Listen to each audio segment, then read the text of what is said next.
security bill. Now it moves to the House. And I urge Speaker Johnson to bring it to the floor immediately. Immediately.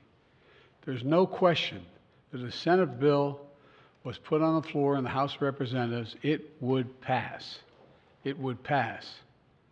And the Speaker knows that. So I call on the Speaker to let the full House speak its mind and not allow a minority of most extreme voices in the House to block this bill even from being voted on. Even from being voted on.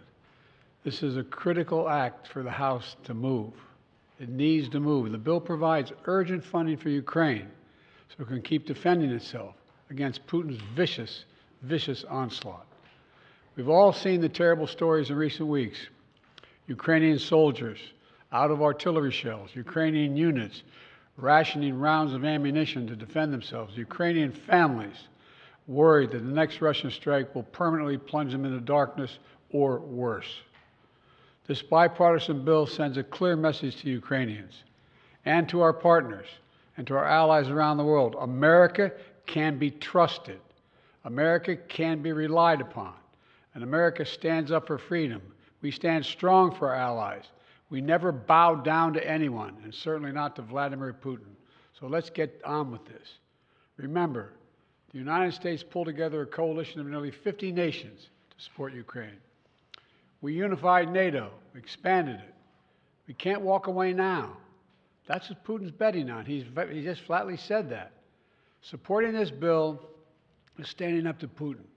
Opposing it is playing into Putin's hands. As I've said before, the stakes in this fight extend far beyond Ukraine. If we don't stop Putin's appetite for power and control in Ukraine, he won't limit himself just to Ukraine. And the cost for America and our allies and partners is going to rise. For Republicans in Congress who think they can oppose funding for Ukraine and not be held accountable, history is watching. History is watching. History is watching. Failure to support Ukraine at this critical moment will never be forgotten. I want to be clear about something, because I know it's important to the American people. While this bill sends military equipment to Ukraine, it spends the money right here in the United States of America, places like Arizona, where the Patriot missiles are built, in Alabama, where the Javelin missiles are built, in Pennsylvania, Ohio, and Texas, where artillery shells are made. And the way it works is we supply Ukraine with military equipment from our stockpiles, and then we spend our money replenishing those stockpiles so our military has access to them. Stockpiles that are made right here in America by American workers. That not only supports American jobs and American communities, it allows us to invest in maintaining and strengthening our own defense manufacturing capacity. Look, this bill meets our national security priorities in the Middle East as well. It includes greater support for our troops serving in the region, who continue to defend against militia attacks backed by Iran. It also provides Israel with what it needs to protect its people against a terrorist group like Hamas and Hezbollah and others. And it will provide life-saving humanitarian aid to the Palestinian people who desperately need food, water, and shelter. They need help. And finally, this bill includes critical funding for our national security priorities in Asia, because even as we focus on the conflicts in Gaza and Ukraine, we must not take our eye off our national security challenges in the Pacific. It's the responsibility of a great nation, and we are a great nation that the rest of the world looks to. And I mean that, the rest of the world looks to us. The stakes are already high for American security before this bill was passed in the Senate last night. But in recent days, those stakes have risen. And that's because the former president has sent a dangerous and shockingly, frankly, un-American signal to the world. Just a few days ago, Trump gave an invitation to Putin to invade some of our allies, NATO allies. He said if an ally didn't spend enough money on defense, he would encourage Russia to, quote, do whatever the hell they want, end of quote. Can you imagine a former president of the United States saying that? The whole world heard it. The worst thing is he means it. No other president in our history has ever bowed down to a Russian dictator. Well, let me say this as clearly as I can. I never will. For God's sake, it's dumb, it's shameful, it's dangerous, it's un-American. When America gives its word, it means something. When we make a commitment, we keep it. And NATO is a sacred commitment. Donald Trump looks at this as if it's a burden. When he looks at NATO, he doesn't see the alliance that protects America and the world.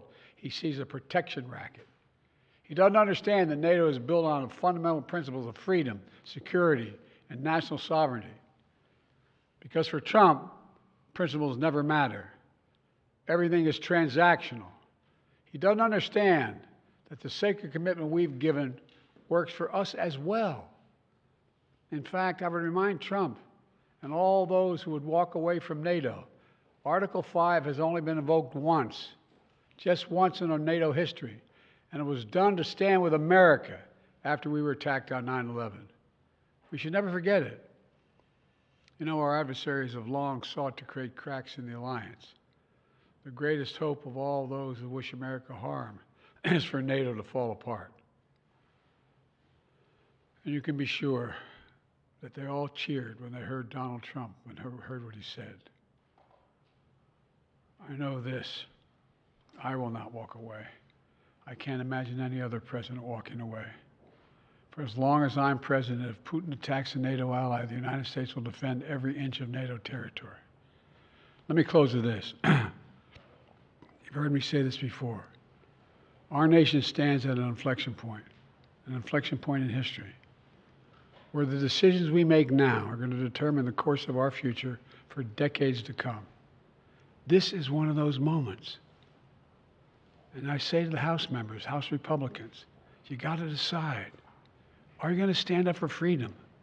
Or are you going to side with terror and tyranny? You're going to stand with Ukraine? You're going to stand with Putin? Will we stand with America or with Trump? Republicans and Democrats in the Senate came together to send a message of unity to the world. It's time for the House Republicans to do the same thing, to pass this bill immediately, to stand for decency, stand for democracy, to stand up to a so-called leader hell-bent on weakening American security. And I mean it sincerely. History is watching. History is watching. In moments like this, we have to remember who we are. We're the United States of America. The world is looking to us. There's nothing beyond our capacity when we act together. In this case, acting together includes acting with our NATO allies. God bless you all. May God protect our speakers, and I promise I'll come back and answer questions later. Thank you. Sir, when Trump said that, sir, what did Putin hear? What's plan B if the speaker doesn't act? Sir, the hostages...